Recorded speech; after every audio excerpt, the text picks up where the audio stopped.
one way to try and improve pattern recognition is to take data and events that have already occurred, and then in a retrospective fashion, look at them, see like, okay, well, what happened first for this patient before they had, let's just say, a cardiac arrest.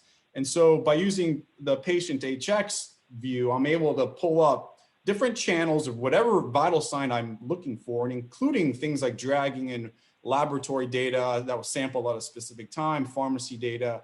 So I'm able to pull up heart rates. I'm able to pull up the actual ECG waveforms, ST segment changes, blood pressures, pulse oximetry. Now we're getting ventilator data, end-tidal CO2 tracings, and of course, arterial blood pressure monitoring.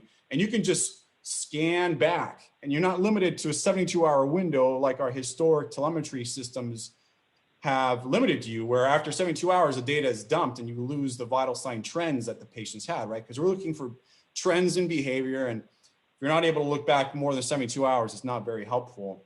We use this both at the bedside when we're trying to understand what just happened, if we had a near miss or a rescue, but we also use this for more remote debriefing of really big events like cardiac arrest, try and understand what were some of the precipitating factors, which is really hard to glean from traditional debriefing techniques, and trying to understand, hey, how do things go? What went well? What didn't go well?